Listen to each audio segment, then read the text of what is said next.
Part 1. Autumn Gold and Whispers at the Mountain's Edge. The San Juan Mountains did not suffer fools. In the autumn of 1882, they painted their contempt in brutal strokes of beauty. Slopes of aspen turned a furious, trembling gold, set against the dark, unyielding green of pine and the cold, gray promise of granite peaks. Winter was a patient predator here, and its breath was already sharp in the thin air. In a canyon carved like a wound into the mountainside, a man moved with the landscape. Jonah Black Elk did not fight the wilderness. He had become a part of its unforgiving logic. His home was a box canyon, a natural fortress with sheer rock walls and only one way in or out. That single path was his, and his alone. He had laced it with a web of warnings, a silent language of survival. Taut tripwires, strung low to the ground, were tied to pyramids of empty bean cans that would sing a rattling alarm at the slightest touch. Deeper in, the ground itself was suspect, with carefully disguised pits, not deep enough to kill, but deep enough to break a careless leg and hold a man until Jonah decided his fate. He trusted his hands and the silence. His days were a rhythm of necessary labors. This morning, he was mending the strap of a snowshoe, his calloused fingers working a needle and sinew through thick leather with practiced economy.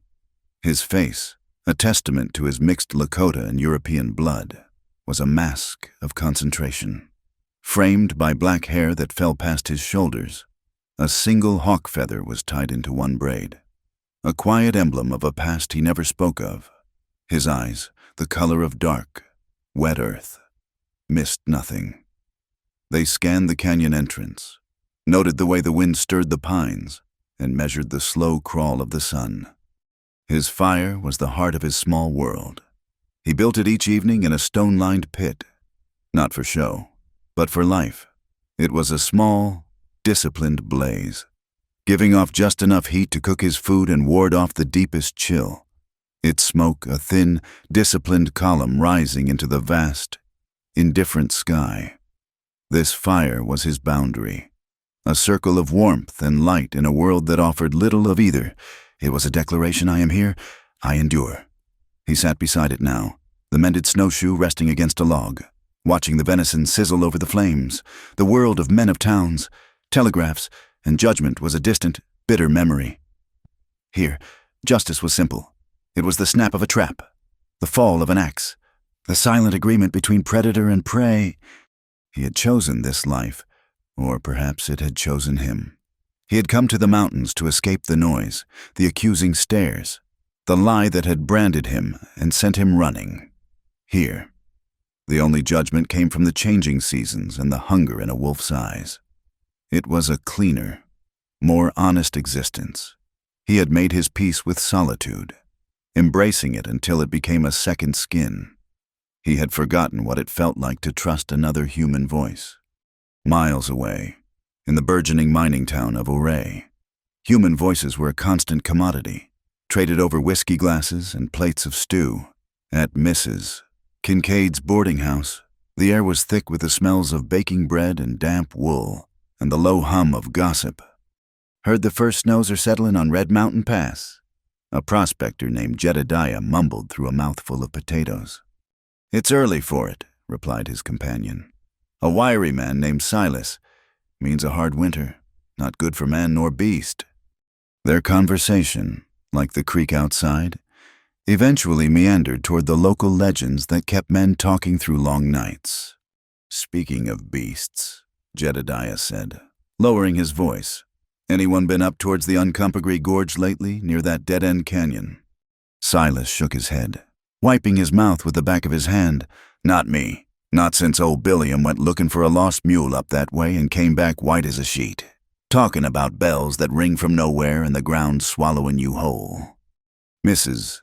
Kincaid, a woman whose stout frame and stern expression concealed a well of unspoken sorrows and keen observation, placed a fresh loaf of bread on their table.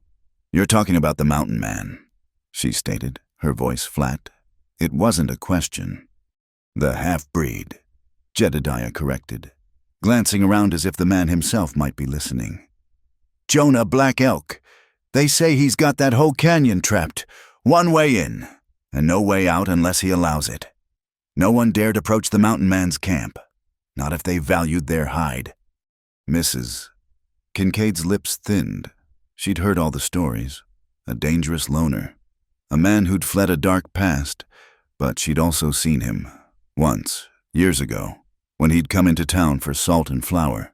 She'd seen the quiet dignity in his eyes, the profound weariness of a man who expected the world to betray him. She had a knack for seeing the truth beneath the rumors, and she had filed that observation away, like a pressed flower in a heavy book. Her attention was pulled away by the clatter of the front door and the arrival of Tommy Pike, the gangly telegraph boy. He was barely 15, all elbows and energy, his face flushed from the cold.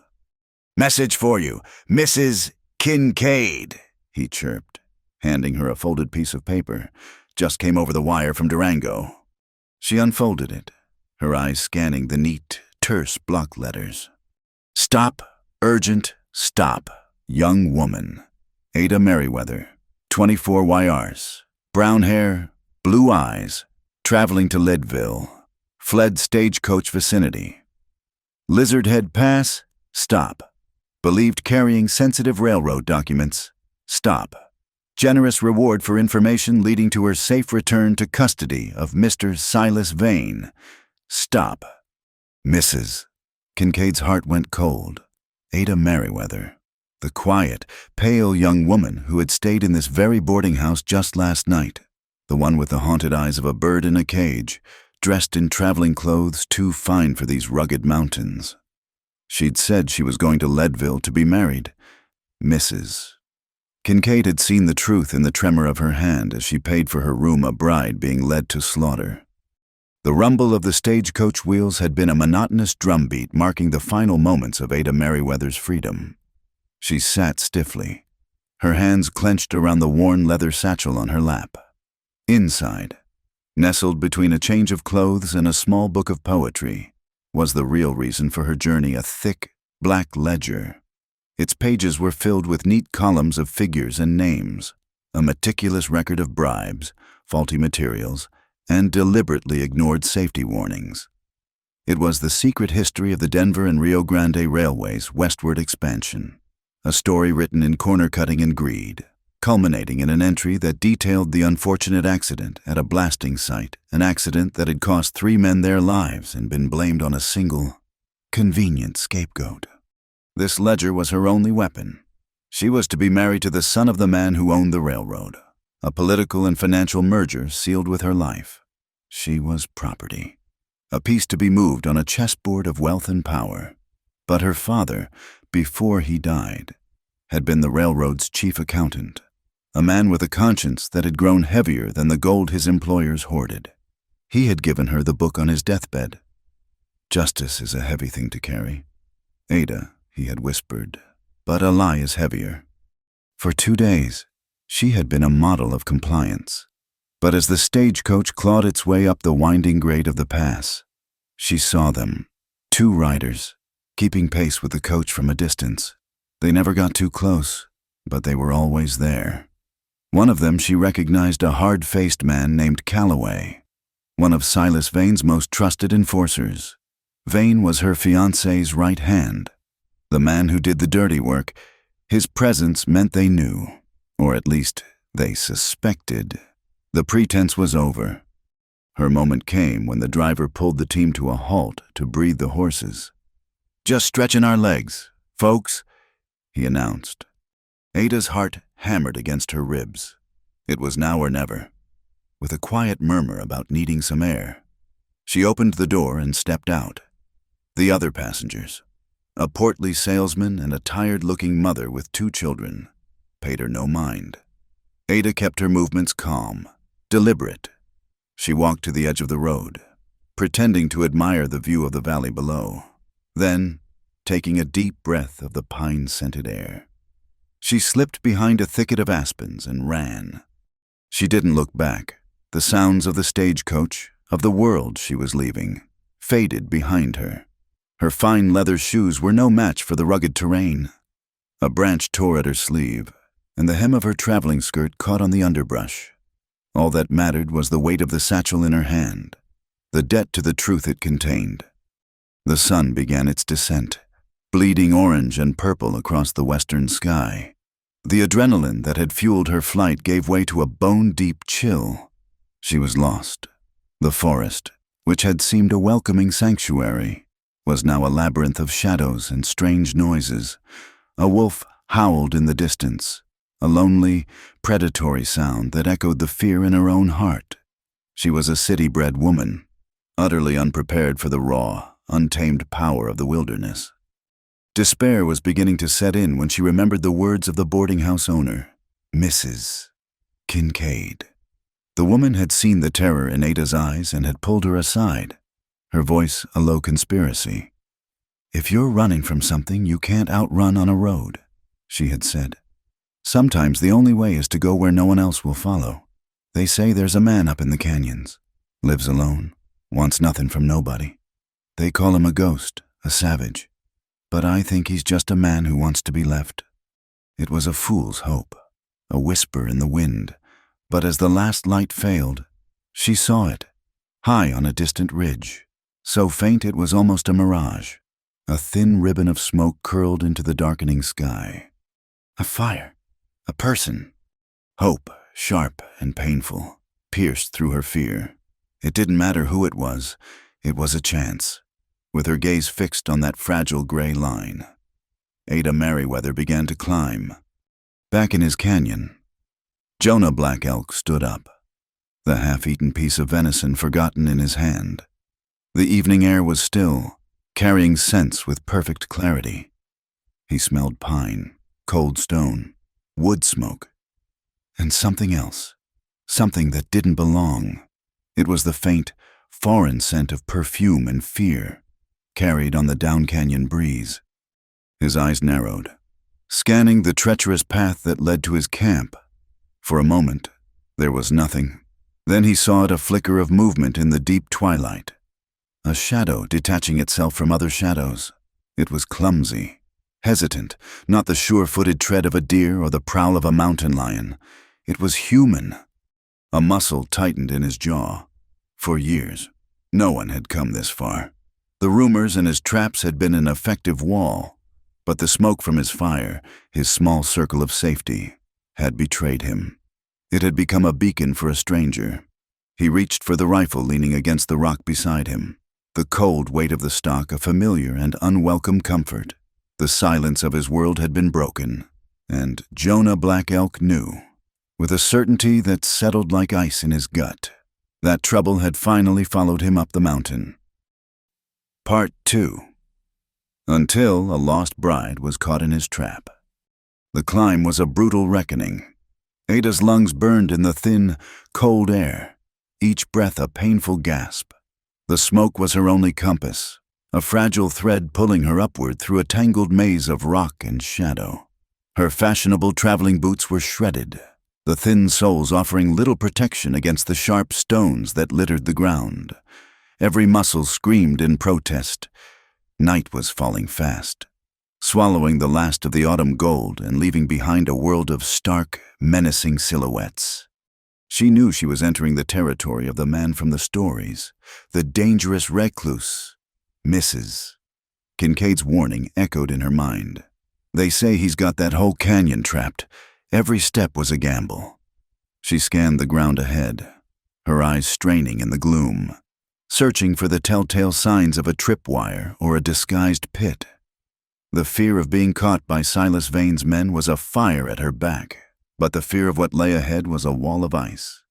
Finally, she reached the mouth of the canyon. It was a narrow split in the towering granite, a dark gateway into a place that felt ancient and secretive. The smoke was stronger here, coiling lazily from a point deeper within the rock-walled corridor. She moved forward, her heart a frantic drum against her ribs. She was a trespasser in a kingdom not meant for her. About 100 yards into the canyon, she saw it. Not a roaring bonfire, but a small, deceptive circle of glowing embers nestled near a cluster of boulders. It looked abandoned, as if someone had made camp and moved on. It was the source of the smoke, yet it felt wrong. It was too exposed, too obvious. It was a lure. Her gaze dropped to the ground around the fire pit. In the faint, dying light, she saw it a thin, dark line, nearly invisible against the dirt, running from a small bush to a stake driven into the earth, directly in the path to the fire. A wave of cold dread washed over her. It was a trap. A part of her screamed to turn back, to flee into the unforgiving wilderness rather than face the man who set such snares. But where would she go? Vane's men were behind her, and the mountains would claim her before dawn. This was her only chance. She took a deep, shuddering breath. She could not sneak past it, nor could she call out and risk being met with a bullet.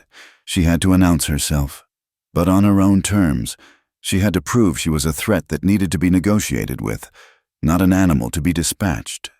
Clutching the strap of her satchel, Ada made a decision born of pure desperation. She took a deliberate step forward, her ruined boot snagging the tripwire. The effect was instantaneous and terrifying. A chorus of metallic clattering erupted from the rocks above, the harsh, jangling alarm of dozens of tin cans slamming against each other, simultaneously. The bed of embers she'd been focused on flared violently. A hidden cache of pitch-soaked kindling ignited with a loud whoosh, throwing a geyser of sparks and bright orange flame into the air. The decoy fire became a brilliant, roaring torch, bathing the narrow canyon in a stark, flickering light. It was a signal flare, a firework of warning. She was exposed, caught in the sudden glare like an actress on a stage. She froze, her breath hitched in her throat, her hand flying to her mouth to stifle a scream. The satchel containing the ledger slipped from her other hand and fell to the ground with a soft thud. For a long moment, there was only the crackle of the fire and the dying echo of the bells. Then, a shadow detached itself from the deeper darkness beyond the fire. He didn't rush. He emerged with a predator's deliberate grace. A tall, broad-shouldered figure stepping into the edge of the firelight. In his hands, he held a rifle. He didn't raise it to his shoulder, but held it low, balanced at his hip. The muzzle pointed at the ground between them. It was not an immediate threat, but a statement of absolute capability. His face was hard, carved from the same stone as the canyon walls around them. His dark eyes were narrowed, assessing her from beneath the shadow of his brow. They took in her torn dress, her pale, terrified face, her useless shoes. There was no curiosity in his gaze, no pity. There was only a cold, profound stillness, the watchfulness of a man for whom any unexpected visitor was a potential danger. He was the mountain man of the rumors, and he was more formidable than any story could convey. The silence stretched, thick and heavy. Ada's mind raced, searching for the right words, any words that wouldn't get her shot. Her own voice, when it finally came, was a reedy whisper, trembling but clear in the sudden quiet. She looked directly at him, meeting that unyielding gaze. "No one dared approach the mountain man's camp," she said, her words laced with a strange, self-deprecating irony, until a lost bride was caught in his trap. His expression did not change. He watched her for another long moment, his eyes searching hers for the truth or the lie. Then, with a fluid movement, he stepped forward. He ignored her completely. Kneeling beside the tripwire, he drew a knife from a sheath on his belt, the blade glinting in the firelight, and with a single, precise cut, severed the line. The tension gone. The tin cans gave one last, soft rattle and fell silent. He straightened up, his gaze finally settling on her again. His voice, when he spoke, was a low rumble, rough like gravel, as if he hadn't used it in a long time. "3 rules," he said, the words clipped and devoid of emotion. "You don't lie to me, you don't touch anything you're not given, and you don't run." He gestured with the rifle barrel toward his real camp, a smaller, sheltered fire tucked deeper into an alcove in the rock. "Pick up your bag." Numbly, Ada bent and retrieved the satchel. Her legs felt like water, but she forced herself to walk, past the still blazing decoy fire and toward the small circle of warmth that represented a fragile, temporary truce. The first night was a lesson in silence. Jonah Black Elk did not speak another word to her. He pointed to a spot on the far side of his fire pit, laid down a worn wool blanket, and then returned to his own side. Resuming his work on a piece of wood as if she weren't there, he moved with a quiet efficiency that made her feel clumsy and loud. Ada huddled under the blanket, the rough wool scratching her chin. The warmth of the fire felt like a blessing, but it couldn't penetrate the chill of her fear. She watched him across the flames. He was a man self-contained, a world unto himself. He checked his rifle, cleaned his knife, and banked the fire for the night with the practiced motions of 1,000 repetitions. He offered her a strip of dried venison, holding it out without a word. She took it, her fingers brushing his for a fleeting second. His hand was rough and calloused, a map of hard labor. She ate the tough, salty meat, the first food she'd had since fleeing the coach. It tasted of smoke and survival. Sleep seemed impossible. The towering canyon walls seemed to press in on her, and every rustle of the wind sounded like the footfalls of the men who were hunting her. She was caught between two dangers, and, for now, she had chosen the one with the cold, watchful eyes. When she woke, it was to the gray light of dawn and the smell of coffee. Her neck was stiff, and her body ached from the climb and the hard ground. Jonah was already awake, sitting by the rekindled fire, a tin cup in his hand. He had laid out another piece of jerky for her on a flat stone. The stark reality of her situation settled upon her with the morning cold. This man had given her shelter for a night, but he was not her savior. He was a fortress, and she was an unwelcome guest. His silence was a wall she could not breach with pleasantries or pleas. If she was to survive, if she was to get the ledger to someone who could use it, she needed more than just a single night's refuge. She needed a guide. She stood up, brushing the dirt from her skirt, and walked over to the fire. He looked up, his eyes as guarded as they had been the night before. "I need to tell you something," she began, her voice steadier now. He just watched her, waiting. "Last night," she said, forcing herself to hold his gaze. "The trap. I didn't stumble into it by accident. I saw the wire. I tripped it on purpose." A flicker of something annoyance, perhaps anger, passed through his eyes. The muscle in his jaw tightened. He set his coffee cup down slowly. "You came here looking for me," he stated. It was not a question. "Yes." Why, the single word was hard, demanding. This was the second great gamble. The first had gotten her through the night. This one would decide her future.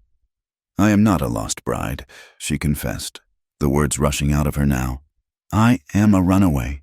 I was being taken to Leadville to be married to a man I have never met, to seal a business deal for his father. The men you saw me with on the stagecoach were not my protectors. They were my guards. They work for Silas Vane, the man who arranged the marriage." She paused, taking a breath. "I am not a person to them. I am property, a contract. The law is on their side. If they find me, they will drag me back, and no one will stop them. I heard stories in town about a man who knew the mountains better than anyone, a man who wanted to be left alone. I need to get through these mountains without being seen. I need a guide." Jonah stood up. He was taller than she had realized, a truly imposing figure. He walked to the edge of their camp and stared out toward the canyon mouth, his back to her.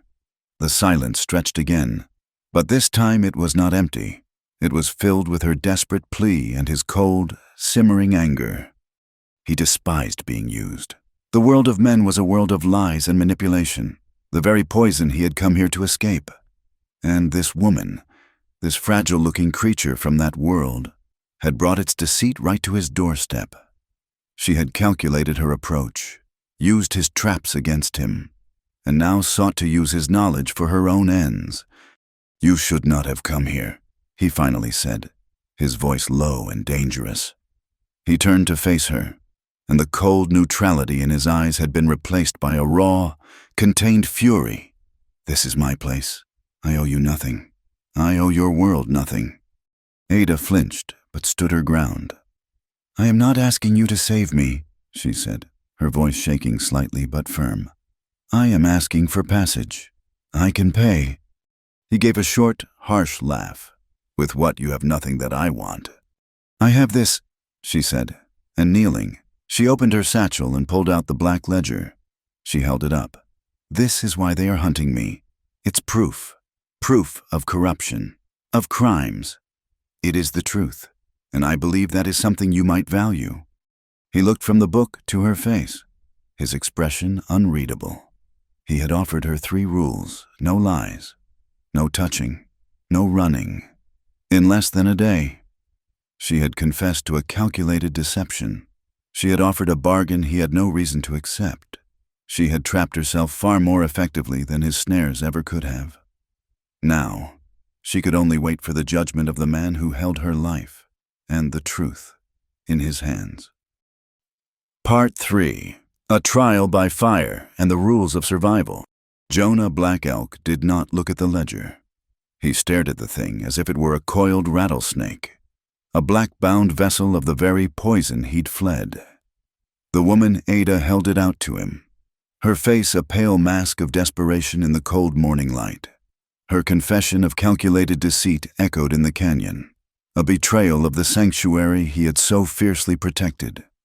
"Your truth is not my business," he said, his voice flat and hard.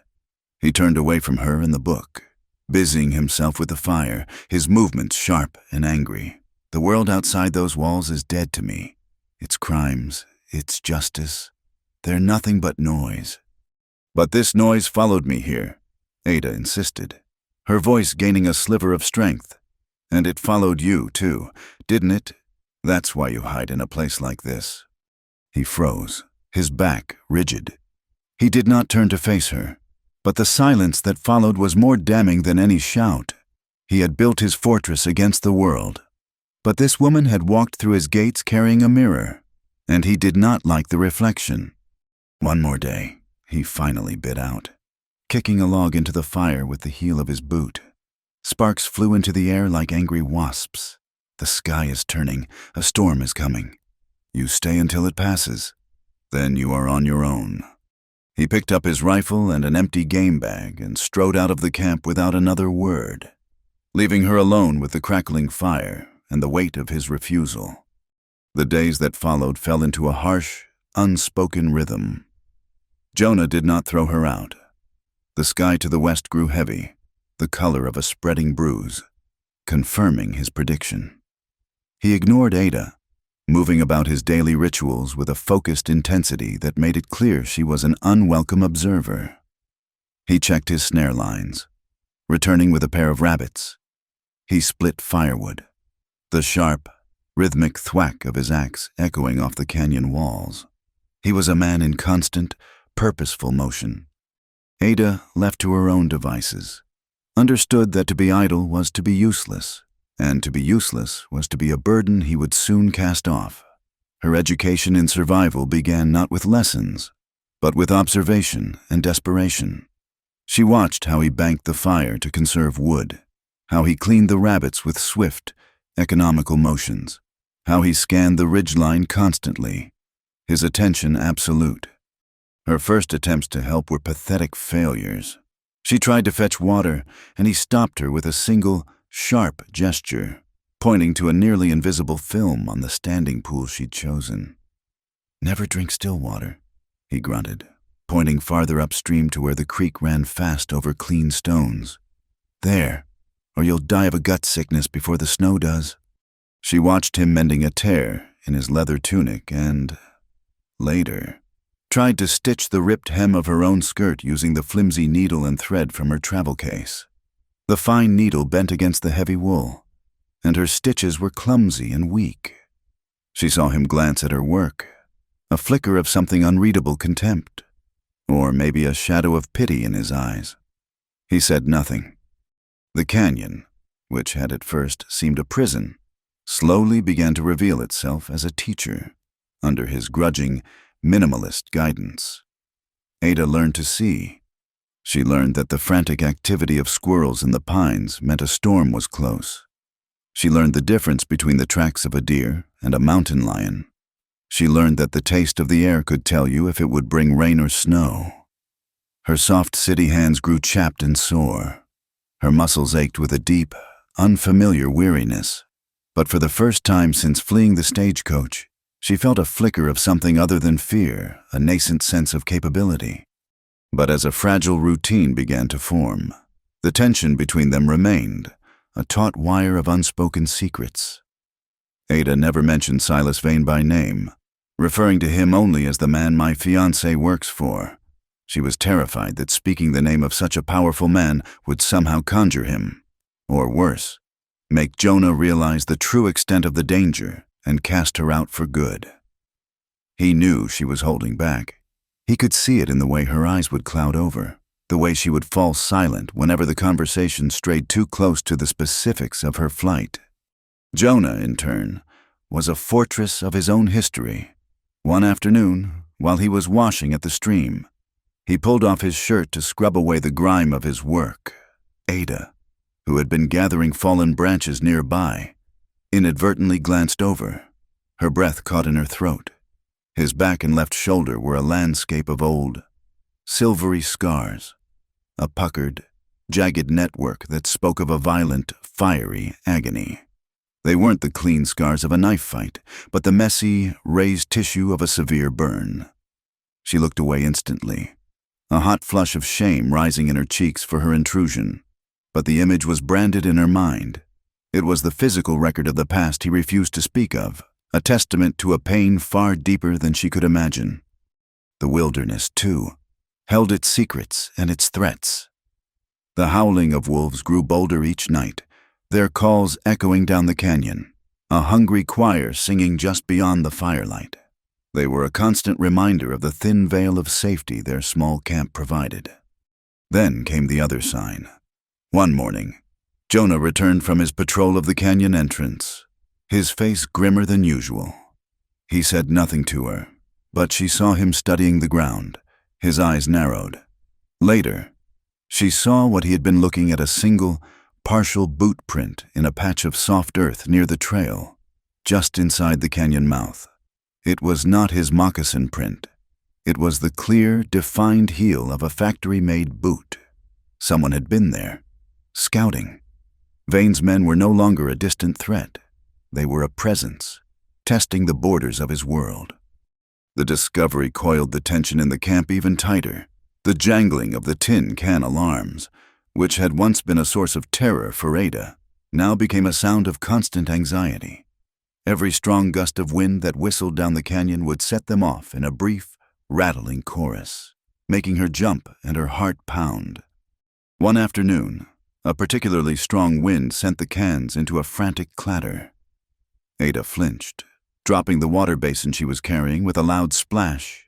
She pressed a hand to her chest, trying to calm her racing pulse. Jonah, who had been sharpening his knife on a whetstone, watched her. He saw the genuine terror in her eyes.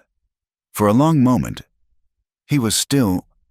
Then, with a sigh that seemed to carry an immense weight, he stood up. He walked over to her, and without a word, he reached up and untied the hawk feather from his braid.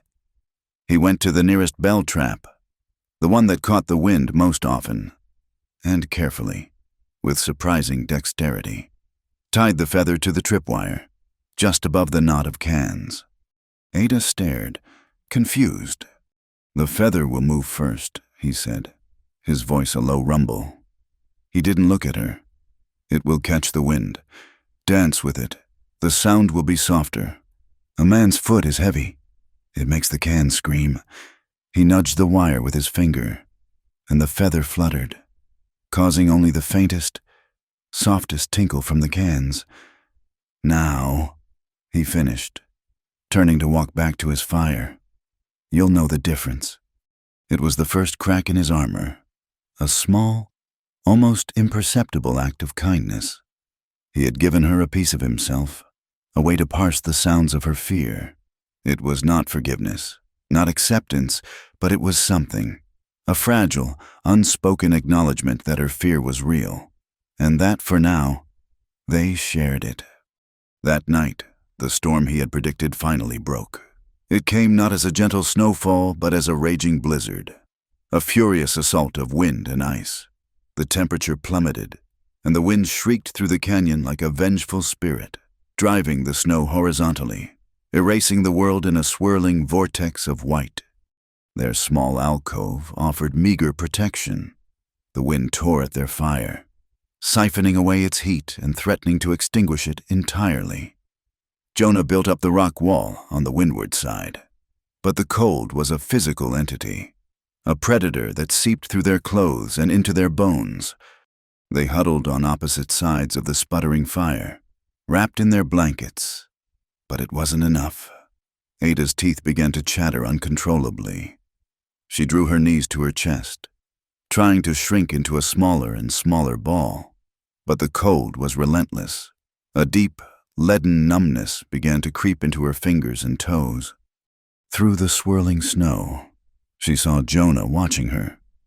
His face was grim, his eyes reflecting the desperate struggle of the fire. The night stretched before them, an eternity of lethal cold. He had a choice to maintain the distance between them, the barrier of his anger and distrust, or to bend his own rigid rules in the face of a common enemy that would claim them both.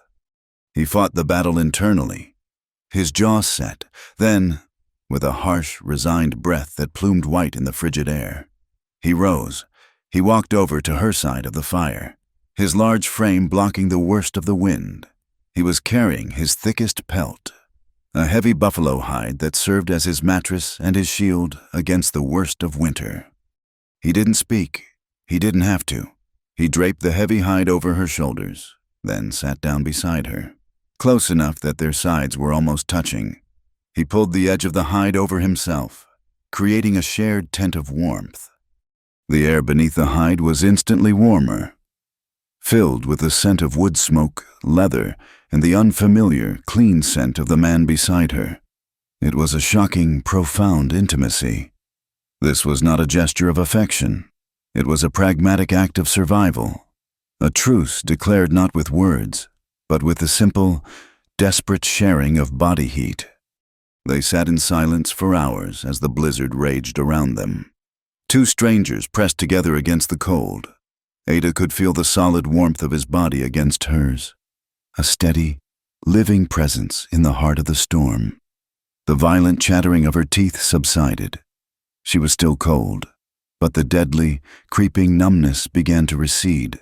Beneath the heavy pelt, in the heart of the frozen darkness, a small, fragile circle of shared life was preserved. For one night, they were not a runaway and a recluse. They were simply two souls weathering the same storm, their secrets and their fears momentarily silenced by the overwhelming, immediate need to simply endure until dawn. Part 4. Midpoint, the black ledger, and a signature in soot. The dawn that followed the blizzard broke over a world remade. The canyon was buried in a profound, muffling silence, the landscape sculpted into soft, immaculate dunes of white. The air was clean and sharp, so cold it felt like breathing powdered glass. Inside their alcove, the fire hissed, a lone pocket of warmth and life in the frozen expanse. The shared space beneath the buffalo hide had held the killing cold at bay, but it had left behind a new, unspoken intimacy that was almost as unsettling. The barrier of physical distance between them had been broken by necessity, and the silence that now hung in the air was different, less hostile, more weighted. Jonah moved first, extricating himself from the heavy pelt with a quiet grunt. He did not look at Ada, but she felt the shift in his awareness.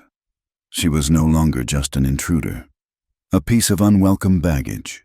She was the woman who had shivered beside him through the long, dark night. He stoked the fire, his movements as economical as ever, but there was a new deliberation to them, a subtle acknowledgement of her presence. Ada knew this was her moment. The storm had trapped them, But it had also provided a crucible. The boot print at the canyon mouth was a promise of violence to come, and the shared ordeal had forged a fragile connection between them that she had to trust. She could not afford to hold back any longer. As he handed her a tin cup of hot, bitter coffee, she did not take it immediately. Instead, she reached into her satchel and pulled out the black ledger. "You said my truth wasn't your business," she said, her voice quiet but firm. "I think you're wrong." He scowled, his eyes hardening as he looked at the book. "I don't want to see your world's accounting of its sins." "This page isn't about my world," she replied, her fingers fumbling with the cold, stiffened pages. "I believe it's about yours." She opened the ledger to a section dated 3 years prior. The heading read, "San Miguel Line Extension, Blasting and Earthworks Expenditures." Ada began to read aloud, her voice trembling slightly in the cold air. She read columns of figures detailing requisitions for dynamite, blasting caps, and fuses. She read notations of material purchases Grade 2 dynamite bought at a discount, documented as Grade 1, cheaper, unreliable fuses substituted for the regulation standard. Jonah stood motionless, his back to her, but she could see the tension coiling in his shoulders. "Here," Ada said, her finger tracing a line. "A report of a premature detonation. October 14th, 1879. 3 men lost. The official cause is listed as worker negligence and probable sabotage by local malcontents." She looked up at his rigid back, at the terrible network of scars she had glimpsed. "It says the company paid a small settlement to 2 of the widows, and that the primary suspect, a half Lakota blaster's assistant, fled the scene and was never apprehended." The coffee cup fell from Jonah's hand, landing with a soft thud in the snow. He turned around slowly, and the mask of cold indifference he wore was gone. His face was a canvas of raw, haunted memory. He strode toward her and snatched the ledger from her hands. His eyes devoured the page. His knuckles were white where he gripped the book. He saw it all, not as numbers and words, but as fire and thunder. The memory of a world exploding, of searing heat and the screams of men he'd worked beside. He saw the lies written in neat, bureaucratic script, the cold accounting that had rewritten his life into a footnote of guilt. "They call me a madman," he whispered, the words rough, torn from a place deep inside him. "A crazy half-breed who got spooked by the noise and set the whole charge off." He traced the lines with a finger that shook almost imperceptibly. "It was a bad fuse. I told them. I told the foreman the dynamite was sweating in the sun. He said to set the charge or lose my pay." His finger came to rest at the bottom of the page, on the signature that approved the purchase of the substandard materials, the name that authorized the cover-up. The ink was faded, but the confident, looping script was unmistakable. Silas Vane. The name dropped into the silence of the canyon like a stone into a deep well. Ada watched as years of banked fury and injustice ignited in Jonah's eyes. The man hunting her was the architect of his ruin. Her flight for freedom and his exile in this canyon were threads spun from the same dark spool. The ledger was no longer her burden alone. It was his vindication. He closed the book with a snap.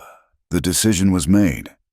"We leave at midday," he said, his voice a low growl of purpose. "The snow has stopped them, but not for long. We go to Leadville. There is a man there, Judge Rowan. He is a hard man, but he listens to evidence." The journey out of the canyon was a grueling battle against the new world the blizzard had left. The snow was waist-deep in places, a heavy, pristine blanket that concealed the treacherous ground beneath. Jonah moved with a relentless, driving energy, breaking a trail for Ada to follow. He showed her how to use a staff to probe for hidden rocks and holes, how to walk on the snow crust without breaking through. Her newfound resilience was tested to its absolute limit, her body screaming with the effort. But she did not complain. She just followed in his footsteps, her gaze fixed on his broad back, their goal now a shared horizon. They were halfway up the high pass, traversing a narrow ledge with a sheer drop to their right. When Jonah suddenly stopped, he held up a hand, his body going utterly still. Ada froze behind him, her breath misting in the air. "What is it?" she whispered. "Listen," he commanded. At first, she heard nothing but the whine of the wind and the pounding of her own heart. Then she caught it. A faint, unnatural sound carried on the wind. A metallic chink, chink, chink, followed by the low murmur of a voice. "They're above us," Jonah said, his voice grim. He pushed her back against the rock face. Waiting. Before they could retreat, a sharp crack echoed through the mountains, impossibly loud in the silence. It wasn't a rifle shot. It was sharper, more resonant. A puff of black smoke blossomed from a ledge high above them. A heartbeat later, the snowpack around the explosion site groaned and fractured. A small avalanche of snow and rock cascaded down the mountainside, a white torrent that roared past them.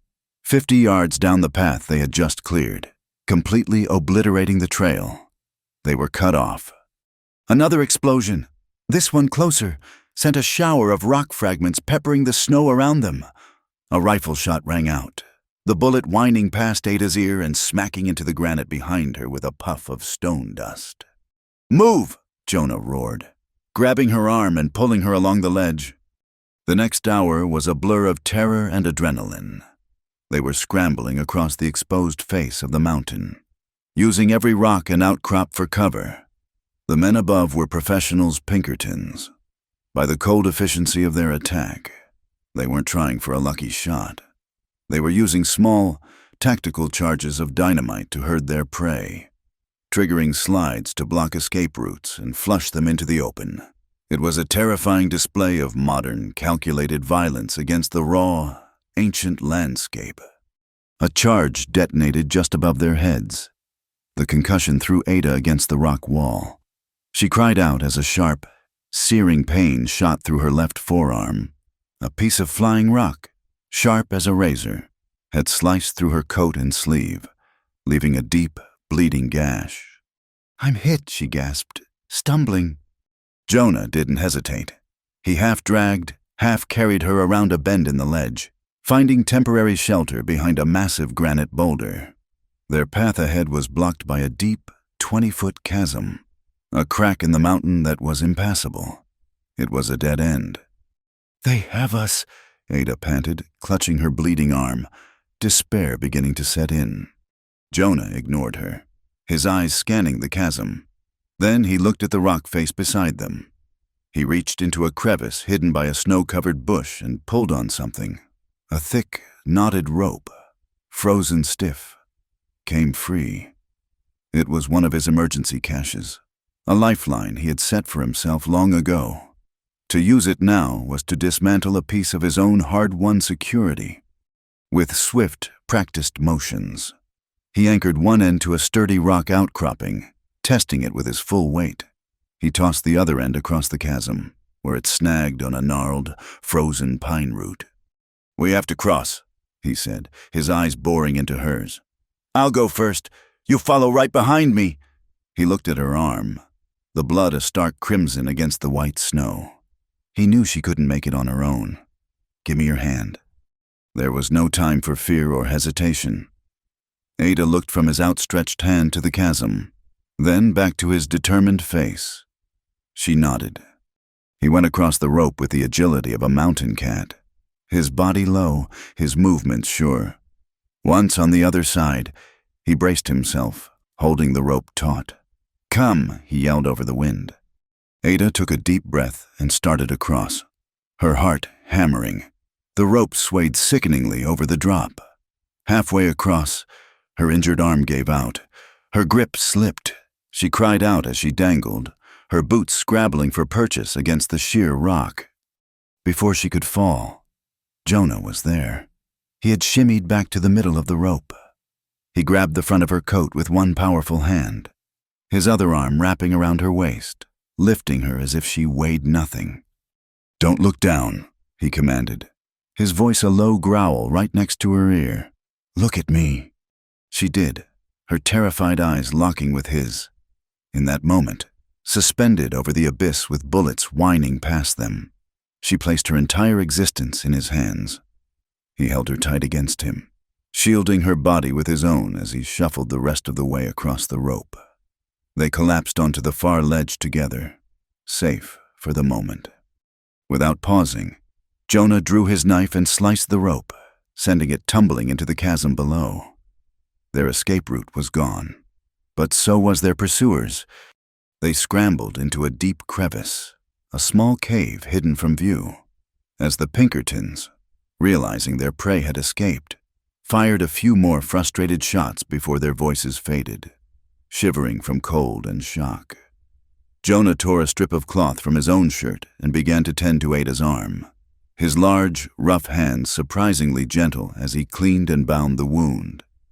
The sun was setting, painting the snow-covered peaks in hues of blood and rose. They were bruised, bleeding, and hunted, but they were alive, and they were together. The boundaries between them, once as vast as the chasm they had just crossed, had been irrevocably breached. They were no longer a man and a woman of different worlds. They were allies, bound by a shared enemy and a truth recorded in a book of black leather. And for the first time, in the cold, dangerous twilight, neither of them felt entirely alone. Part 5. A mining town, a court of law, and a door closed against the cold. The descent from the high passes into the valley that cradled Leadville was a journey through a purgatory of snow and shadow. Every step was a testament to their shared will. Jonah moved with a grim, focused determination, his knowledge of the hidden game trails and wind-scoured ridges their only map. Ada, her arm bound tightly, followed without complaint, a deep fire of purpose burning away her exhaustion. The pain in her arm was a dull, constant throb, a physical reminder of the violence that nipped at their heels. They were no longer two separate entities. They were a single unit of survival, their movements synchronized by necessity, their silences filled with a shared understanding. They entered Leadville under the cloak of a moonless night, slipping through the rough-hewn alleyways like ghosts. The town was a chaotic sprawl of muddy streets, clapboard storefronts, and the ever-present skeletal frames of mine hoists against the starry sky. It was a place built on frantic hope and raw greed, a town that hummed with the energy of 1,000 desperate gambles. To Jonah, it was a cage of noise and light. To Ada, it was their only chance. She led them not to the main hotel, but to a small, unassuming boarding house on the edge of the residential district, its windows glowing with a soft, welcoming lamplight. A simple sign read, "The Pike's Rest Rooms and Meals." "Mrs. Kincaid," Ada whispered, her voice rough with fatigue. "Before I left Ouray, she told me if I ever made it this far and needed a friend. Her sister, Martha, ran this place. She said to use the name Oakhaven. It was her family's farm, back east. It was a long shot, a fragile thread of trust spun by a kind woman miles away." Jonah said nothing, but his eyes scanned every shadow, his hand never straying far from the worn grip of the pistol tucked into his belt. Ada knocked softly on the back door. It was opened a crack by a stout woman with the same keen, observant eyes as her sister. Her gaze took in Ada's torn dress and pale, drawn face, then landed on the formidable figure of Jonah standing behind her in the shadows. "We're closed for the night," the woman said, her voice wary. "Oakhaven," Ada said, the single word barely a breath. The woman's expression softened instantly. She opened the door wider. "Get inside, both of you, quickly!" Martha Pike was a woman of few words and decisive action. She led them to a small room at the back of the house, brought a basin of hot water and clean bandages for Ada's arm, and a plate of cold meat and bread that tasted to them like a banquet. She asked no questions, her trust in her sister's judgment absolute. "Judge Rowan," Ada explained as Martha tended to her wound. "We have to see him. We have evidence. A ledger." Martha's lips thinned. "The judge is a good man, but he's a careful one. The railroad has deep pockets in this town. You can't just walk up to his door." She thought for a moment. "He plays checkers every night at the assay office until 10. I'll send my boy, Tommy, with a note. He'll tell the judge a prospector has an urgent matter concerning a disputed claim. He'll meet you in the courthouse cellar. It's the only place that's quiet and private after hours." An hour later, they were huddled in the cold, musty air of the courthouse basement, the scent of damp earth and aging paper filling their lungs. Judge Rowan was a man carved from the same granite as the mountains. He was old, with a mane of white hair and a face etched with the burden of 1,000 difficult decisions. He stood with his arms crossed, his skeptical gaze fixed on Jonah. "I know who you are, Black Elk," the judge said, his voice a low rumble. "The railroad put a bounty on you 3 years ago. Called you a saboteur. I've seen the posters." "The posters lied," Jonah said, his voice flat. The judge's gaze shifted to Ada. "And you, miss, the Telegraph has been singing with your name, a runaway bride. They call you—" "Silas Vane has a marriage contract filed with the county clerk, legally. You are promised to his employer's son." "I am not a piece of property?" "Judge," Ada said, her voice ringing with a strength that surprised them all. "And this book is why they are both liars." She placed the ledger on a dusty crate between them. For the next hour, under the dim, flickering light of a single lantern, the judge read.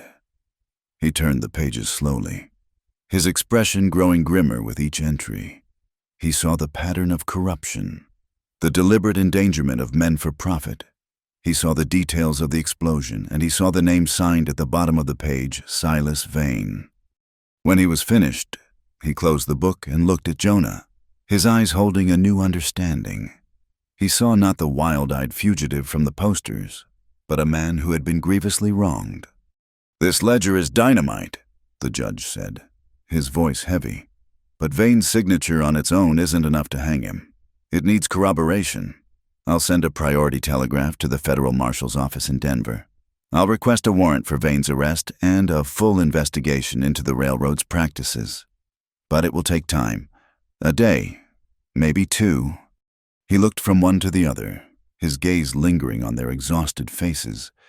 "In the meantime, you are in grave danger. Vane is not a man who will wait for the law. We'll make a copy of the most important pages. The boy, Tommy, will write it out tonight, taking the long route to the next county. A bit of insurance." He then handed a key to Jonah. "Martha Pike is holding a room for you. Stay there. Do not go outside. Do not be seen. Wait for my word." The room Martha gave them was small and cold, tucked away in the attic. A single bed was pushed against one wall, a threadbare quilt folded at its foot. The wind rattled the single window pane, a lonely, mournful sound. The stark confines of the room seemed to amplify the raw, frayed state of their nerves. The adrenaline that had carried them through the mountains was gone, leaving behind a bone-deep weariness and a host of unacknowledged wounds. Jonah stood by the window, staring out at the dark, sleeping town, a caged wolf dreaming of open spaces. Ada sat on the edge of the bed, her injured arm cradled in her lap. The silence between them was no longer one of distrust, but of shared trauma and an uncertain future. "You're back," she said softly. "The scars, was it from the explosion in the book?" He flinched, as if her words had touched the old wounds. He turned from the window, his face shadowed. For a moment, she thought he would retreat back into his fortress of silence, but he didn't. "The foreman was trapped," he said, his voice low and rough. Each word an effort. "The support timbers were on fire. I went back for him." He looked down at his own hands, as if seeing them for the first time. "I pulled him free, but the fire, it found me instead." It was the most he had ever spoken of his past, an admission of a heroism that the world had twisted into villainy. Ada's heart ached for him, for the terrible injustice he had carried alone for so long. She rose and went to the basin of water Martha had left. She soaked a clean cloth and, without asking permission, walked over to him, He stood rigid as she gently dabbed the cloth at a cut on his temple he'd gotten during their escape. Her touch was feather-light. He did not pull away. His skin was warm beneath her fingers. When she finished, her hand lingered on his cheek for a heartbeat longer than necessary. He closed his eyes, a shudder passing through his powerful frame. It was the first gentle human touch he had allowed himself in years. The cold in the room was seeping into their bones. There was only one bed, one thin quilt. The unspoken question hung in the air between them. It was not about desire, but about the same primal, desperate need for warmth and comfort that had brought them together in the blizzard. Without a word, Jonah took the quilt and laid it out on the floor. He was prepared to give her the bed, to retreat to his familiar hardship. "No," Ada said, her voice firm. "Not this time." She lay down on the narrow bed, pulling the quilt over herself, and then looked at him, leaving space beside her. It was an invitation not to a lover, but to a fellow survivor, an offering of shared warmth against the encroaching darkness. He hesitated for a long moment, the conflict warring in his eyes. To accept was to admit a need, to lower the final wall of his self-imposed exile. He looked at her pale face, the trust in her eyes, and finally, he lay down on the bed beside her, on top of the quilt, his back to her. The mattress springs groaned under his weight. The chasm of space between them felt as cold as the room itself. Ada could feel him shivering, a deep, resonant tremor that he was trying to suppress. He was as cold and exhausted as she was. Reaching out, she tentatively placed a hand on his shoulder. He went still. She did not recoil. She simply rested her hand there, a small point of connection. Slowly, he turned to face her. In the dim light filtering through the window, she could see the profound weariness in his eyes, the vulnerability he fought so hard to conceal. He reached out and pulled the quilt over both of them, his arms settling around her shoulders, drawing her close. He held her, not with passion, but with the profound, grounding weight of shared survival. She rested her head in the hollow of his shoulder, the rough wool of his shirt scratching her cheek. She could hear the slow, steady beat of his heart, a rhythm of resilience and life. Here, in this cold, cramped room, two solitary souls, hunted and haunted, found a fragile, temporary peace. The door was closed, and for the first time the darkness outside felt less like a threat and more like a shelter. The morning brought the clang of reality. They woke to the sounds of the town coming to life, and with it, the return of their fear. Before noon, a frantic knock came at their door. It was Martha. "Vane is here," she whispered, her face pale. "He's at the sheriff's office. He has the marriage contract. He's telling everyone he's here to rescue his fiancée's bride from her kidnapper." The law, that blunt and often blind instrument, was being turned against them. Jonah's hand went to his pistol. "We run." "No," Ada said, standing up. The fear was there, a cold knot in her stomach, but it was overshadowed by a fierce, burning indignation. "I've spent my life running from men like him. Not anymore." She walked to the window and looked down. She could see him, Silas Vane, standing on the steps of the sheriff's office, looking handsome and reasonable in his tailored city coat. He was surrounded by several hard-faced men, the Pinkertons from the mountain. He was playing the part of the concerned guardian perfectly. "I have to face him," she said, turning to Jonah. "This is my fight, too." Before he could argue, she was out the door. She walked down the main street of Leadville with her head held high, her torn dress a banner of her defiance. People stopped and stared, whispering. She ignored them, her eyes fixed on the man who represented everything she was fighting against. She stopped at the bottom of the steps, forcing him to look down at her. "Mr. Vane," she said, her voice clear and carrying in the thin air. He feigned a relieved smile. "Ada, my dear, thank heaven you are safe. This brute has clearly done you harm." "This man saved my life," she shot back. gesturing vaguely toward the boarding house where Jonah watched from the window. "From the men you sent to hunt me like an animal." She held up her bandaged arm. "And from the laws you used to claim ownership of me, I have the right to choose my own path. I am not property to be returned." A murmur went through the crowd. This was not the confused, hysterical woman Vane had described. This was a woman of substance and fire. Vane's smile faltered, his eyes turning cold. "You are overwrought," he said, his voice taking on a hard edge. "The law is clear. You will come with me." Just as the sheriff stepped forward, looking deeply uncomfortable, the sound of frantic clicking came from the telegraph office down the street. A moment later, the young operator, Tommy Pike's older brother, ran out, a piece of paper in his hand, but he didn't run toward the judge's office. He ran straight to Vane. "Message for you, sir, from the Pinkerton head office in Denver." Vane snatched the paper and read it, a slow, triumphant smile spreading across his face. He held it up for the sheriff to see. "It seems the situation has clarified itself," Vane announced, his voice booming with authority. "This is a federal bulletin.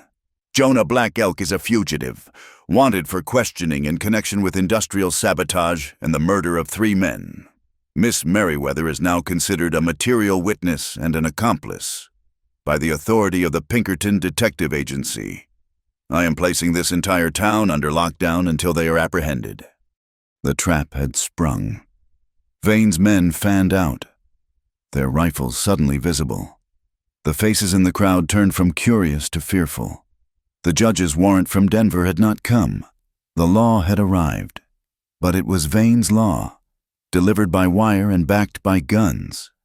Jonah and Ada were no longer just fugitives. They were prey, and the entire town had just become their cage. Part 6. The White Mountain and the Telegraph's Blade. The lockdown was a steel net dropped over Leadville from the attic window. Jonah and Ada watched as Vane's Pinkertons moved with cold, urban efficiency, starting a block-by-block search. Their authority was absolute, backed by the telegraph wire that hummed with Vane's version of the truth. The townspeople, cowed by the display of force, scurried indoors, their doors and windows shutting like fearful eyes. The cage was shrinking. A frantic scratching at the door was their only warning. Martha Pike slipped inside, her face a mask of grim resolve. "They're 2 streets away," she said, her voice a low, urgent whisper. "There's no time. The street is a death trap." She pointed to a loose set of floorboards in the corner of the room. "This house is old. The cellar connects to the old service tunnels for the Matchless Mine. Most of them are collapsed, but there's one that still runs west, straight under the town, and comes out in the aspen groves on the far side of California Gulch. It's your only way." There was no time for thanks. Jonah pried the boards loose, revealing a dark, cobweb-choked hole and a rickety ladder descending into blackness. The air that rose from it was stale, smelling of cold earth and forgotten labor. Jonah went first, his pistol drawn. Ada followed, the ledger clutched tight in her good hand, her heart hammering against her ribs. Martha slid the floorboards back into place above them, plunging them into absolute darkness. The sounds of the world above the tramp of boots on the boardwalk. A shouted order faded, replaced by the drip of unseen water and the scuttling of invisible things. "Stay close." Jonah's voice came from the dark, a low rumble that was her only anchor. "Hold on to my belt." Their escape was a blind, suffocating crawl through the guts of the mountain. The tunnel was a cramped, dripping wound in the rock, forcing them to crouch, their shoulders scraping the rough-hewn walls. Rotting support timbers groaned under the immense weight of the town above them. Twice they had to wade through sections of thigh-deep, ice-cold water that stole the breath from their lungs. It was a journey through a forgotten history, a desperate flight through the very earth men like Vane sought to conquer and exploit. After what felt like an eternity, a faint gray light appeared ahead. Jonah moved toward it cautiously, emerging from the blackness into the muted twilight of an aspen grove. They were out. They were free of the town. but they had been spit back out into a different, larger cage, the winter wilderness. The mountains were no longer a potential sanctuary. They were a battleground. Silas Vane's strategy was brutally modern and effective. As they traveled, they saw the evidence of the telegraph's long reach. They approached a remote trapper's cabin, hoping for shelter, only to see two of Vane's men sharing coffee with the owner on the porch. The wire had reached even here, turning potential allies into informants with the promise of a reward. Every outpost, every homestead, every supply station was compromised. They were utterly alone, with only the food Martha had pressed into their packs and the clothes on their backs. As if Vane's human network wasn't enough. The sky turned against them once more. The brief respite of clear weather was over. A new storm rolled in, not with the violent fury of the last one, but with a slow, suffocating persistence. The snow began to fall in thick, heavy flakes, clinging to every surface, steadily erasing the world. The wind rose to a constant, mournful howl, a predator's cry that seemed to mock their struggle. Travel became a waking nightmare, a battle for every single footstep against the deepening drifts and the disorienting whiteout. Nature, in its indifferent cruelty, had become Vane's greatest ally. It sapped their strength, chilled them to the bone, and promised a slow, cold death. And it was not empty. They were traversing a high, wind-blasted ridge when they first saw the wolves. A pack of 5.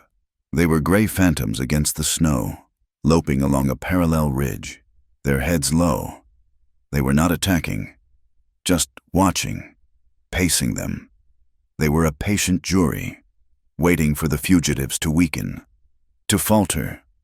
The sight of them, so wild and hungry, was a visceral reminder of their own precarious position in the food chain. "Keep moving," Jonah ordered, his voice tight. "Don't show fear. Don't show weakness." But weakness was a creeping rot. Days of relentless travel, poor food, and constant tension had worn them down. Their greatest enemy was the terrain itself, made treacherous by the new ice hidden beneath the fresh snow. The moment of crisis came at a place where the trail narrowed to a slick, icy ledge, a mere foot wide, with a sheer drop into a swirl of wind and snow on one side.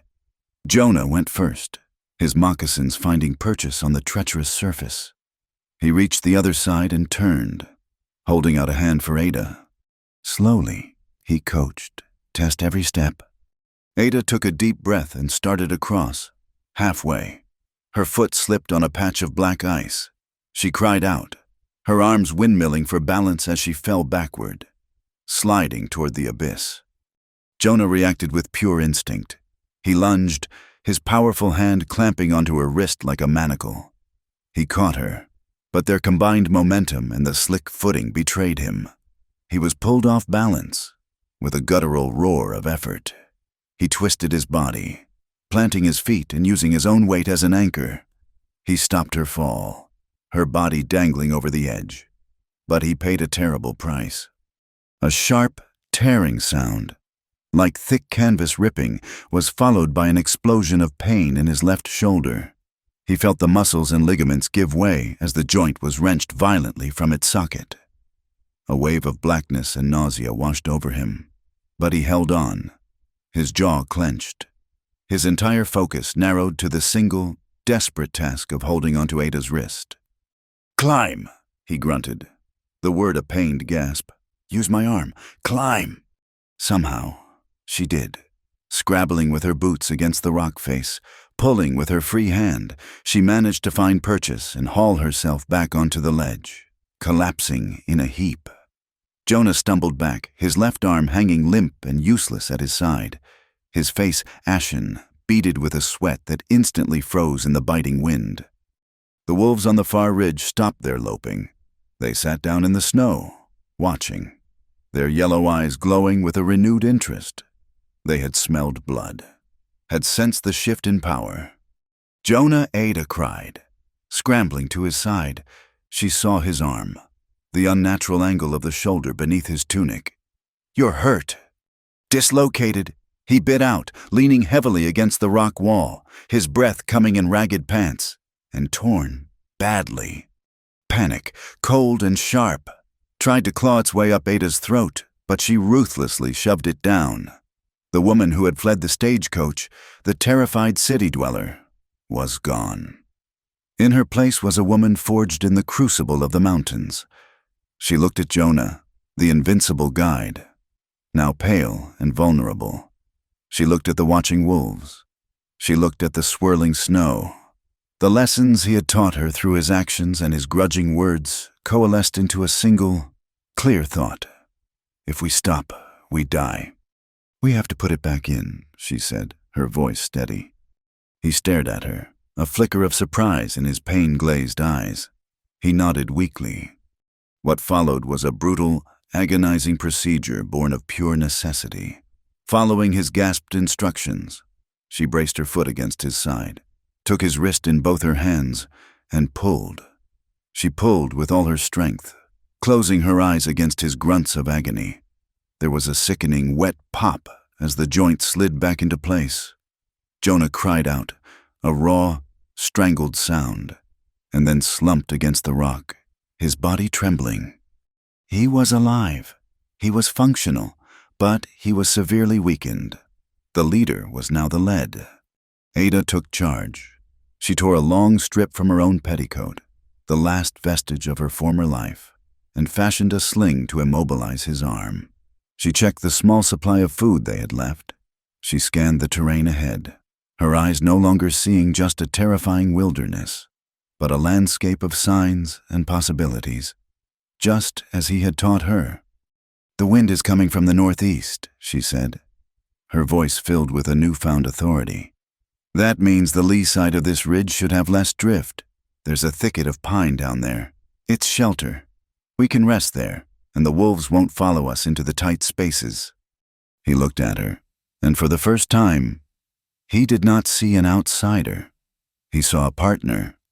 He nodded again, a gesture of trust that was more profound than any words he had ever spoken. She led the way, breaking the trail, her staff probing the snow ahead. He followed, his face a mask of pain, but his eyes never left her. He watched as she navigated the treacherous terrain, her movements now sure and confident. She had learned his lessons well. They found shelter in the dense pine grove, a small pocket of relative calm out of the wind. They were huddled there, sharing the last of their jerky.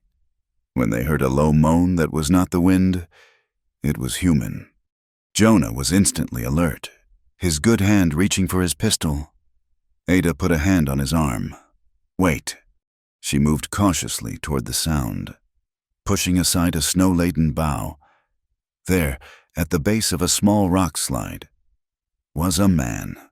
His leg was trapped beneath a heavy boulder, bent at an unnatural angle. He was a miner, judging by his rough clothes and the pickaxe lying in the snow beside him. His face was gray with pain and cold.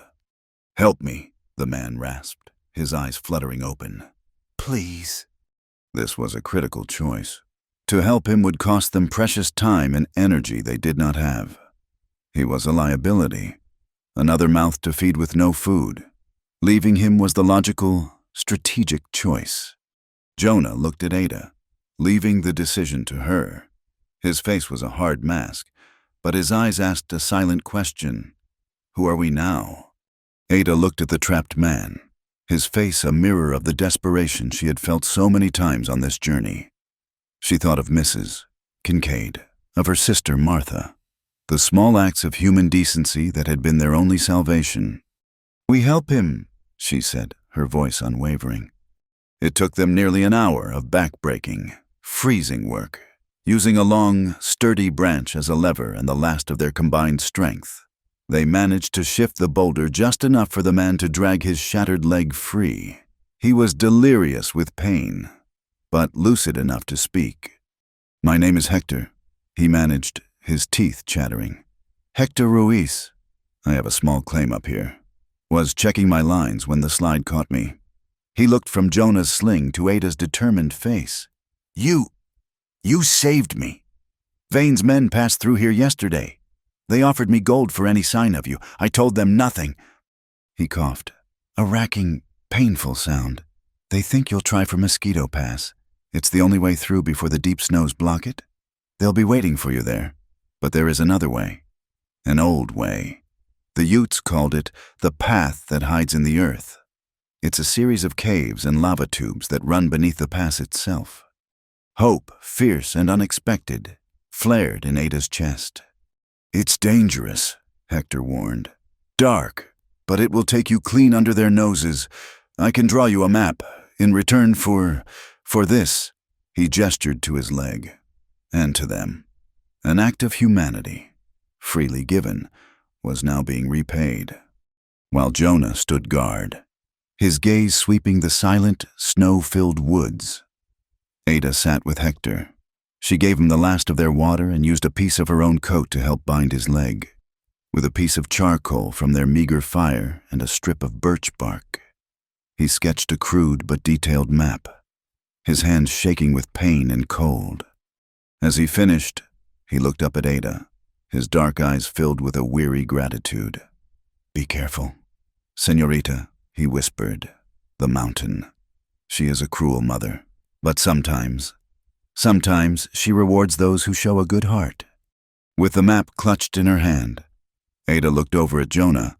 He was leaning against a tree, his face etched with pain, but his eyes were on her, filled with a raw, unguarded respect. The hunter had become the hunted. The guide had become the guided.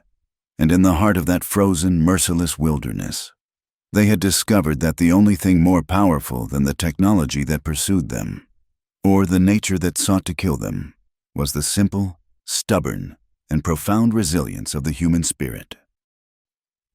Part 7. 2. Faces of Justice, the Snow Pass, and the Courtroom. The path that hid in the earth was a journey into a cold, silent blackness. Hector's map, a crude sketch on bark, was their only scripture. They descended into a fissure in the rock, a narrow crack that smelled of damp stone and the deep, breathless chill of places the sun never touched. The world of wind and snow vanished, replaced by a profound, echoing silence, broken only by the drip of unseen water and the scuff of their boots on the gravel floor. Jonah moved slowly, his face a tight mask of pain. His left arm, bound tightly in its sling, was a useless weight, and every jarring step sent a fresh wave of agony through his shoulder. The balance of power had fully shifted. Ada now led the way, holding the precious map in one hand and a sputtering pine knot torch in the other. The flickering light threw their shadows, monstrous and dancing, against the ancient, weeping walls. She was no longer following, she was navigating, her mind sharp and focused, deciphering Hector's charcoal lines, her voice a low, steady whisper in the dark. "He marked a turn here, by a rock that looks like a sleeping bear," she would say, holding the torch high, and in the wavering light, the form of a great, rounded boulder would emerge from the gloom. For what felt like days, they traveled through this subterranean world. It was a place of profound intimacy and claustrophobic tension. They shared the last of their food, their body heat, their whispered fears. The darkness was a confessional, stripping away the last of their defenses. In this close, confining space, they were not a mountain man and a runaway bride. They were simply two souls, stripped down to their essential will to survive, their path lit by a single, fragile flame. They emerged, blinking and disoriented, from a narrow crevice on the far side of a massive rockfall, squinting against the sudden, blinding glare of sunlight on snow. They were not in Mosquito Pass itself, but on a lower ridge overlooking it, below them.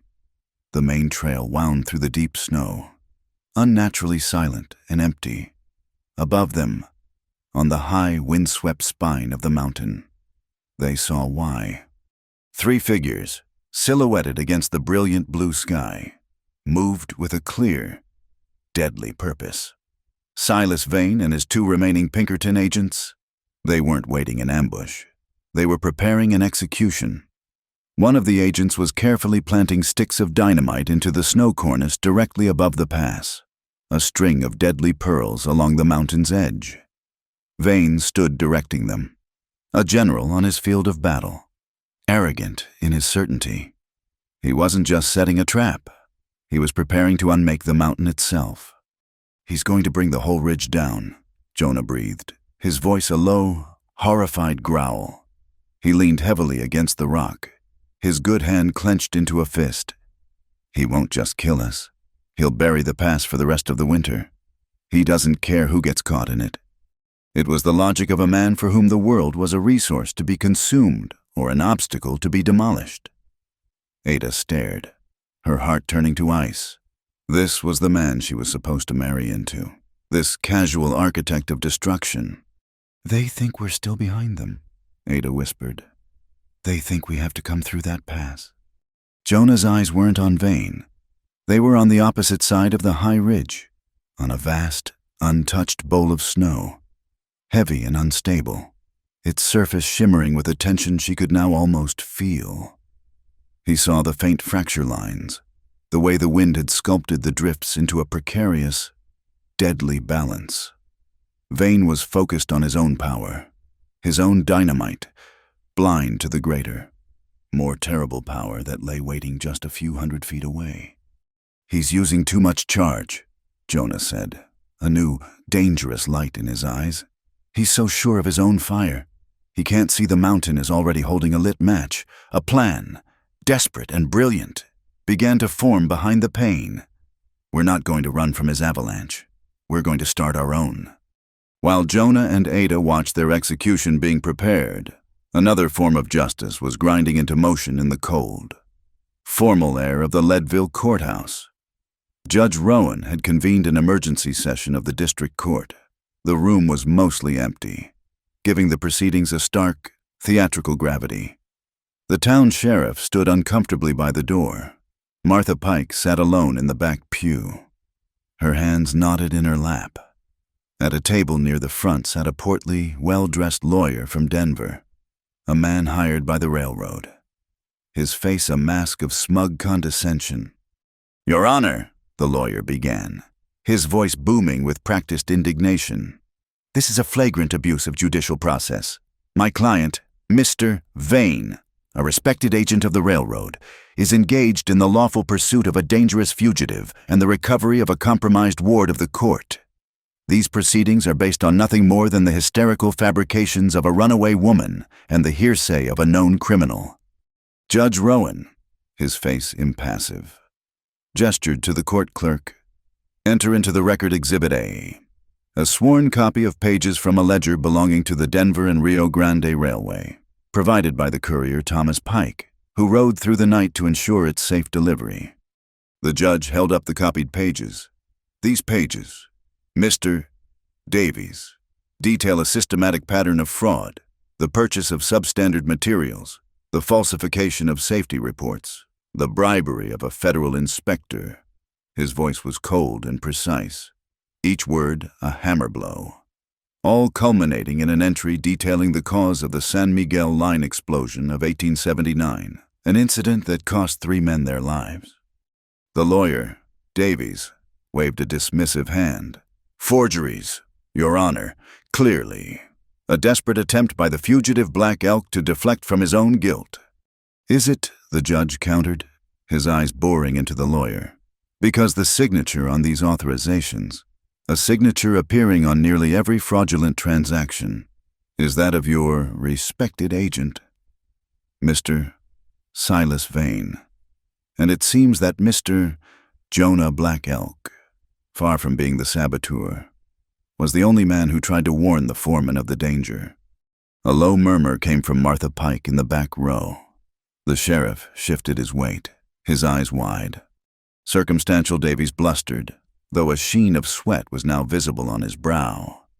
"Inadmissible, you have no corroboration." As if on cue, the door to the courthouse opened and the telegraph operator hurried in, his face flushed with excitement. He handed a yellow slip of paper to the clerk, who in turn handed it to the judge. The courtroom was utterly silent. The judge read the telegram, his expression unchanging. He then folded it neatly and placed it on his desk. "Mr. Davies," he said, his voice quiet but carrying the weight of absolute authority. "It seems we do have corroboration. This is a telegraph from the U.S. Marshal's office in Denver. Having been alerted to this matter, they have cross-referenced the payment records from this ledger with the federal inspector's bank ledgers in their own possession. They have found a direct correlation. They have also found the inspector, who, under threat of federal prosecution, has given a full confession." The color drained from the lawyer's face.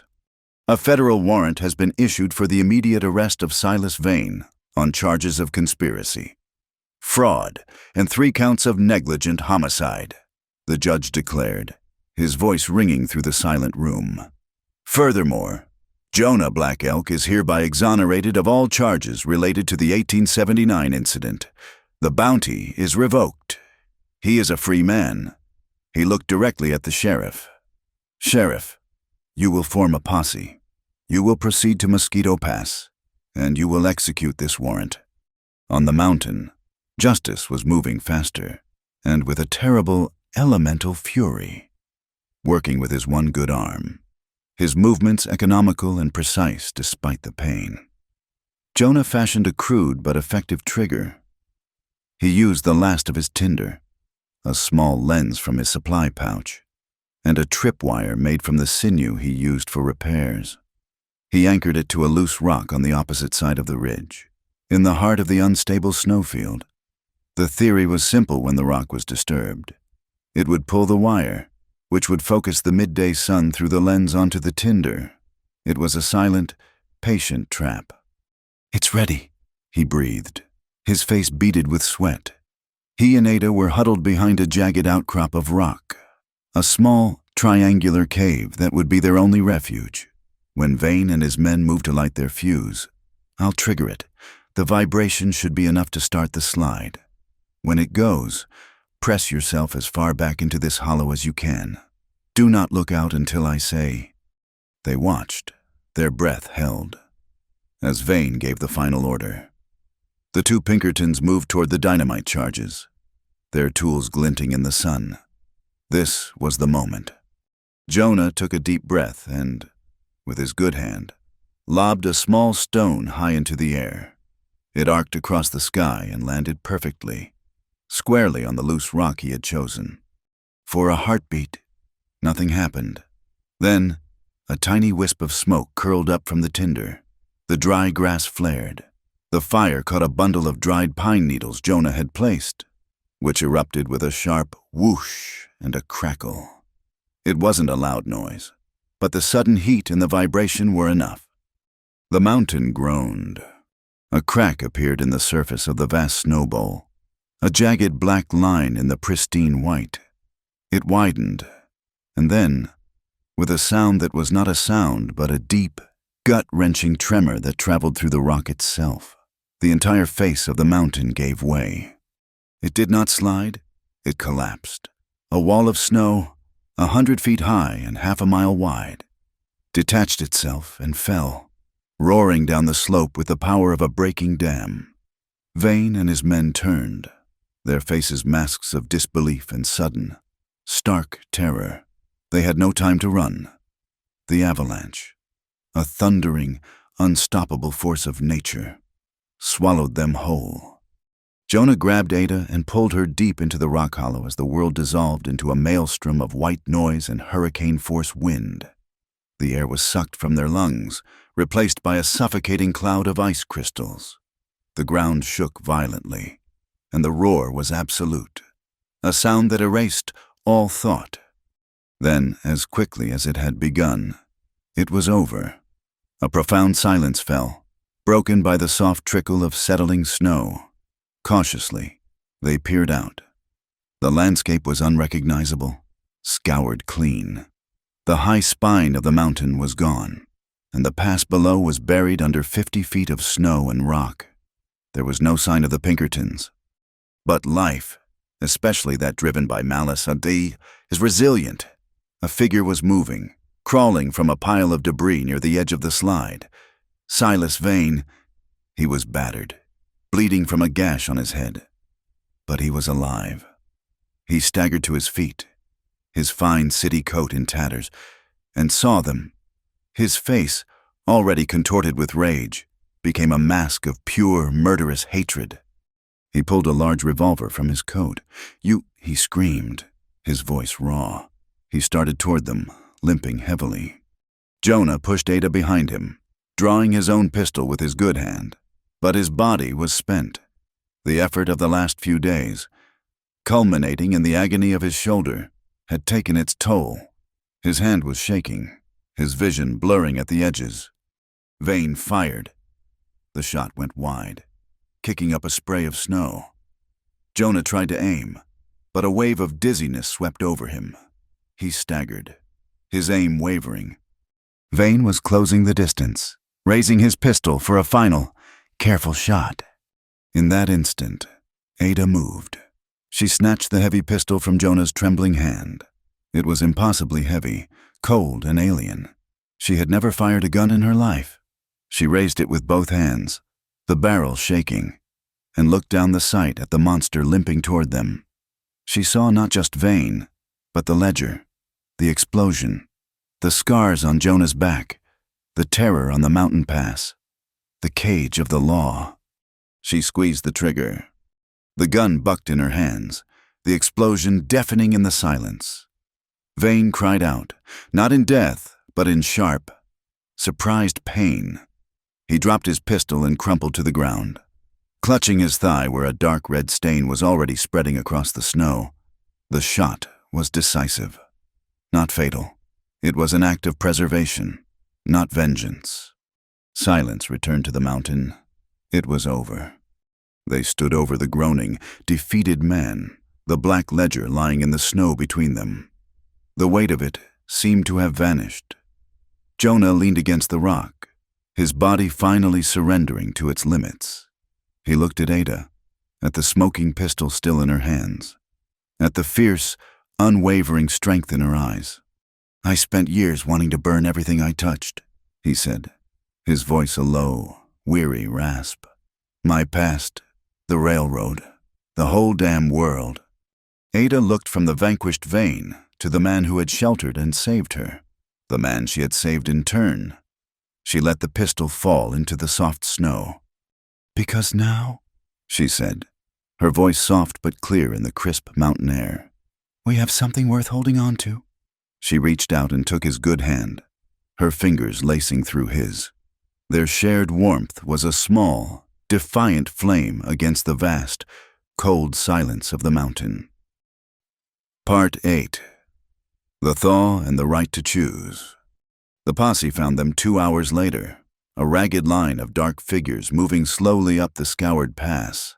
Sheriff Miller, his face a mixture of awe and apprehension at the scale of the avalanche, led the way. They found a scene of profound stillness. Jonah, leaning against a rock, his face pale with pain and exhaustion. Ada standing guard over him, a pistol lying in the snow at her feet, and Silas Vane, groaning and bleeding. His attempted reign of terror ended by a single, well-aimed bullet to the thigh. The journey back to Leadville was a slow, arduous procession, a descent from the raw, elemental justice of the mountain into the more complicated machinery of man's law. Vane was strapped to a makeshift litter, his curses and threats a venomous, impotent hiss against the vast silence of the snowfields. Jonah, weak but resolute, walked beside Ada, his good hand often finding hers, a silent, grounding connection in the midst of the armed men. They were not treated as prisoners, but as survivors. The sheriff, armed with Judge Rowan's warrant and the full authority of the Federal Telegraph, had seen the truth in the wreckage. He saw the dynamite Vane had planted, the cold, methodical preparations for a massacre. He saw the truth in Jonah's exhausted, haunted eyes and in the fierce, protective set of Ada's jaw. Back in the town that had so recently been their cage, they were met with a stunned, curious silence. The news, carried by the same telegraph that had once condemned them, had spread like wildfire. They were not criminals, they were vindicators. Silas Vane was carried directly to the town jail. His bellowing protests ignored. Jonah and Ada were taken back to Martha Pike's boarding house, no longer as fugitives in the attic, but as honored, weary guests. The winter held them in Leadville for weeks, a period of quiet, necessary healing. A doctor tended to Jonah's shoulder, a painful process of binding and rest that chafed at his spirit far more than any physical hardship. Ada nursed him, her presence a constant, calming balm. The nightmares that had haunted him for 3 years, filled with fire and accusation, began to recede, replaced by the quiet reality of her sitting by the window, mending his torn tunic with small, neat stitches. Judge Rowan handled the legal storm. Depositions were taken. The original ledger, recovered from the mountain, became the centerpiece of a federal case that sent shockwaves all the way to Denver. The railroad's power was immense, but the evidence was undeniable. Men in fine suits came and went, their hushed, urgent conversations a distant echo from a world that Jonah and Ada no longer felt a part of. Finally, the thaw came. It began as a whisper, a single drop of water falling from an icicle, then another. Soon, the streets of Leadville turned to a thick, churning mud, and the roar of the creeks, freed from their icy prisons, filled the air. The snow receded from the lower slopes, revealing the bruised, brown earth, and the first green shoots of columbine and Indian paintbrush began to push their way toward the sun. It was the spring of 1883, and with it came the promise of a new beginning. They did not stay in the town. The world of men, with its laws and its judgments, had exonerated them, but it could never be their home. They left Leadville one clear April morning, with 2 sturdy mules packed with supplies, a new rifle for Jonah, and the quiet blessing of Martha Pike and Judge Rowan. They did not go back to the Box Canyon, a place of exile and painful memory. They traveled north, into a wide, open valley nestled between 2 slumbering peaks, a place watered by a clear, fast-running river and sheltered by groves of aspen and pine. It was not a fortress. It was a home waiting to be built. They chose a spot on a gentle rise overlooking the river, where the morning sun would warm the ground.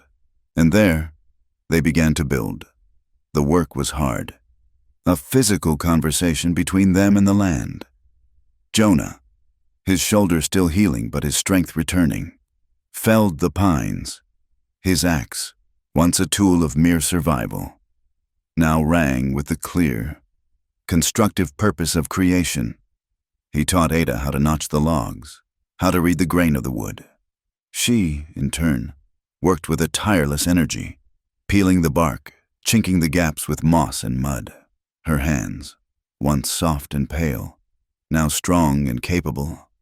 They worked in a comfortable, practiced silence, their partnership solidified in the shared rhythm of labor.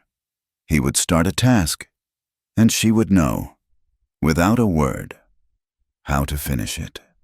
She would anticipate a need for a wedge, for more water, for a moment of rest and meet it before he had to ask. The cabin rose slowly from the earth, a testament not just to their resilience, but to their profound, unspoken synchronicity. One day, a figure on horseback appeared at the edge of the valley. It was Hector Ruiz, his leg healed but for a pronounced limp. He had a broad smile on his face and a mule laden with tools and sacks of flour and salt. "I heard from a trapper you had come this way," he said, dismounting. "A man and a woman building a life. I knew it had to be you." He looked at the half-finished cabin, at the solid foundation they had laid. A house is not a home without a hearth. I am a miner. I know stone. Allow me to help build your fireplace. It is a poor repayment for a life. For a week, the 3 of them worked together. Hector's cheerful chatter and skilled masonry were a welcome addition. He helped them lay the foundation for a wide, deep hearth, a stone heart for their wooden home. His presence was a reminder that they were not entirely cut off from the world, but could choose who to let into it, building a new community based not on proximity, but on trust and shared decency. In late May, a writer brought a letter from Judge Rowan. Ada read it aloud as the sun set, painting the valley in the hues of soft pink and gold. The trial was over. Faced with the irrefutable evidence of the ledger and the inspector's testimony, Silas Vane had been convicted on all counts. The railroad, facing a massive federal investigation, had been forced into a public settlement, its reputation tarnished, its westward march of unchecked power finally halted. The last paragraph was for Jonah. A copy of an official bulletin was enclosed. His name, Jonah Black Elk, had been formally and publicly cleared. The old wanted posters, the physical symbols of the lie that had stolen 3 years of his life, had been ordered destroyed. He was, in the eyes of the law and the world, a free man. Jonah took the letter and the bulletin. He read them once, his expression unreadable. Then, without ceremony, he dropped them into the crackling flames of their new, unblemished hearth. He watched the paper curl, blacken, and turn to ash. He was not destroying the proof of his innocence. He was releasing the last anchor to his past. His freedom wasn't granted by a piece of paper from a distant city. He had already found it here, in this valley, in the home he was building, in the eyes of the woman standing beside him. The wedding took place a week later, on the cusp of summer. There was no preacher, no congregation, no veil of fine lace. Their church was the cathedral of the forest, their witness the silent, watchful peaks. Ada wove a wreath for her hair from the wild blue columbine and scarlet gilia that grew by the riverbank. She wore a simple dress of blue calico she had sewn herself. Jonah wore a clean linen shirt, his long black hair unbound, the single hawk feather the only ornament. They stood by the river's edge, the water singing its endless song over the stones. There were no rehearsed vows, only the simple, unadorned truth spoken from the heart. "I choose you, Ada," Jonah said, his voice a low, steady rumble that seemed to harmonize with the river. "I choose this life with you. You taught me that a home is not a place you hide, but a place you build. My hands are yours." Ada looked up at him, her eyes shining. "I choose you, Jonah," she replied, her voice clear and strong. "You taught me that freedom is not about running away, but about having a reason to stand your ground. My heart is yours." He took her hand, and they were married. It was a promise not of ease, but of endurance. Not a vow to rescue, but a pledge to always stand beside. That evening, as twilight settled like a soft blue blanket over the valley, Jonah hung something from a beam on the porch of their nearly finished cabin. It was a string of the old, dented tin cans from his traps in the box canyon, interspersed with several beautiful, iridescent hawk feathers. He had saved them. A gentle breeze came down from the high peaks, stirring the strange mobile. It did not produce the harsh, rattling clamor of a warning. Instead, it made a soft, melodic, and gentle chiming. It was no longer an alarm signaling danger and isolation. It was a wind chime, its gentle music a testament to their journey, a sound that spoke of a hard-won peace, a declaration that this place was safe, this life was chosen, and this home was, finally, at rest. Thank you so much for listening to our story. We'd love to know where you're tuning in from, so please leave a comment below and let's connect and share our thoughts. If you enjoyed this tale, please consider subscribing to our channel, Wild West Tales, and give this video a like. And to help this story reach more listeners, please support us by hitting the hype button. Your support means the world to us.